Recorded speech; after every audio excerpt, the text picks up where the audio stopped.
Més lloc per a la fosca és el testimoni sonor d'un projecte artístic i d'investigació liderat per Elvira Prado Fabregat a partir de la novel·la Solitud, de Víctor Català, una de les obres clau de la literatura catalana contemporània.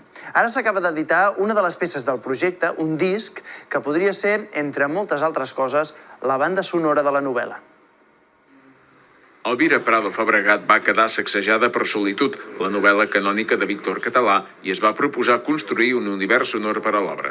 És una llàstima que aquest imaginari no traspassi més les fronteres literàries i no el tinguem més present a la cultura, perquè és riquíssim i perquè si nosaltres fóssim britànics és evident que de Solitud se n'hauria fet de tot, ballets contemporanis, òperes. I amb aquest objectiu va impulsar un projecte transversal que ja havia pres forma d'espectacle immersiu a la Fira Mediterrània i l'any que ve desembocarà en una exposició i la publicació d'un assaig. La baula central del projecte és Més espai per a la fosca, el disc que acaba de publicar el segell Banc Robert.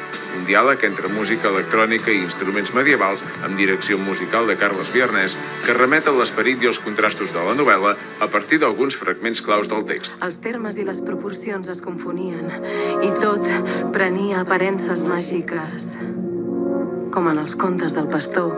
Jo tenia clar que la tradició hi havia de ser d'alguna manera i que alhora també hi havia d'haver aquesta transgressió i que hi havia d'haver aquesta foscor, aquests elements de terror que té Solitud, no? L'esperit de la Víctor és transgressor, personal, 100%, sense clitxers. Això ens ha donat molta llibertat a l'hora d'adaptar la novel·la, perquè no ha costat gens ser transgressor quan la font ja és transgressora. Solitud va anticipar temàtiques que aflorarien dècades més tard, com l'ecologisme, la violència de gènere o la recuperació de la tradició oral, que ara prenen una nova forma. Per mi això és una mena de musical, però que trenca absolutament amb totes les convencions del musical.